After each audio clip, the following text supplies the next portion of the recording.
Hey, what's up everybody? Hope you're having a good day. We have a brand new product today. These are called magical orbs, and we have 25 different variations of them. They're fully three-dimensional and they're pre-simulated, so you can just drag them into your project. And they include a VDB for the smoke and also a particle file.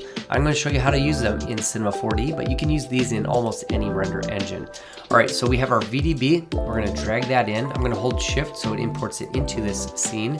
And I'm going to bring it in at meters, and you can see that we have CD and density. I'm just going to use the density for this demonstration.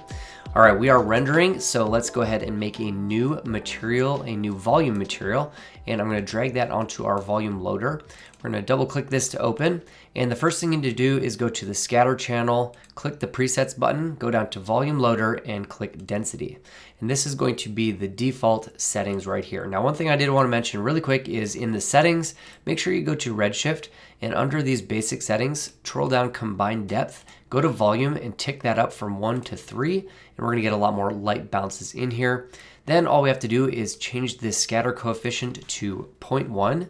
So we're going to change that to 0.1, and then let's scroll down to the absorption coefficient and match that so it is also 0.1. And as you can see, we have all the animation baked into here. So we have a really cool asset, and we can tweak this. You can change the color of the tint, so you can really easily make these any color that you want. If you want to dial in if it's wispier or thicker, you can go to this advanced tab. You can play with the shadow density scale. You can play with the remapping settings. So for the old max, you can drag it to the left if you want it to be sort of thicker. You can drag it to the right if you want it to be thinner and more wispy. So you can have something like this.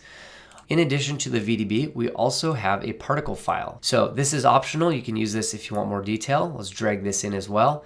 And just make sure that we're set to 30 frames per second, that it matches the scale at meters, and then the points are particle geometry. You can import that, and you can see that we have all these particles, and they perfectly match the simulation of the smoke. So all we have to do now is make Redshift aware of these particles, and we're going to do that by right-clicking on here, going to Render Tags, and add a RS Object tag.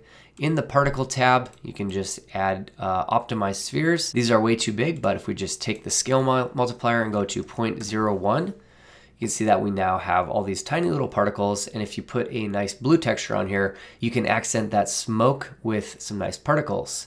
These are completely customizable. You can put any color you want there. You can make them reflective. You can do whatever you want. You can make them glow. All right, one last thing you can do is if you want a container for this, you can simply add a sphere, and we'll shrink that sphere down so it's just a little bit bigger than this magical orb.